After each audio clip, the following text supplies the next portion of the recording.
To show how ancient Egypt and its religions permeates the Old and the New Testament, here are some examples.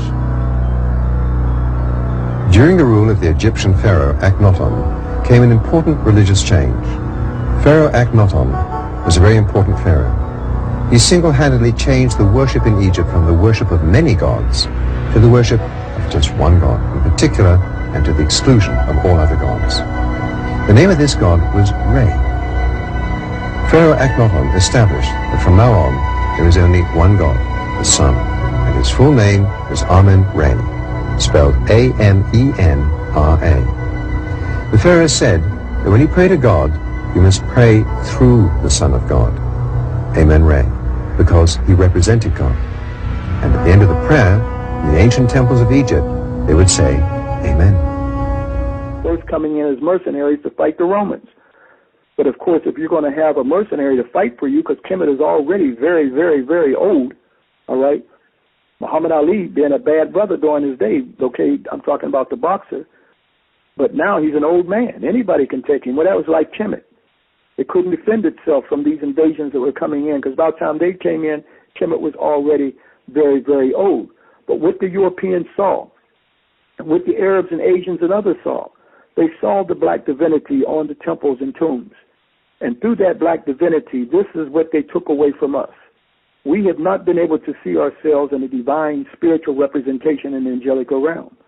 When we see a Asar who is Lord of the perfect black, even the fact that we say Amen at the end of our prayers, we have no idea that the fact that the Amen that we say at the end of our prayers was here, this spiritual deity or God was taken up out of Kemet by the Greeks, and they worshipped him as Jupiter, all right? And then as the Byzantine Romans came on the scene, Amen became part of their prayer. And we have no idea every time we end our prayer, it says Amen. Now, Amen was always represented in an anthropomorphic or human form. So first of all, let me say the concept of God is beyond our comprehension, Brother Rich. So they used Amen as a human representation, but Amen was jet black that represented the invisible spirit that's in all of us, the invisible spirit that permeates throughout all the universe.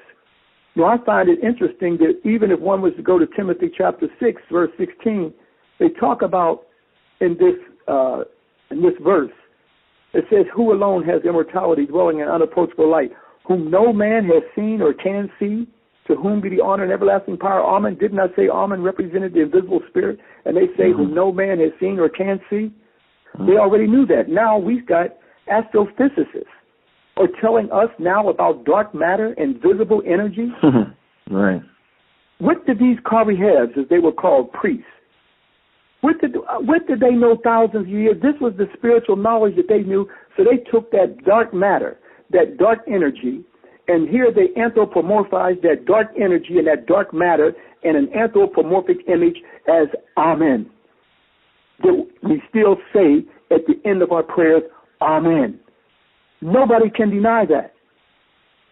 But because of white idolatry and the worship of Europeans as God and white angels and images, this spiritual enslavement has had us now in a mental, psychological incarceration. They have circumscribed our circumference to think within their diameter, and we know nothing outside of that. So the things I'm talking about become very strange and alien to most black folks.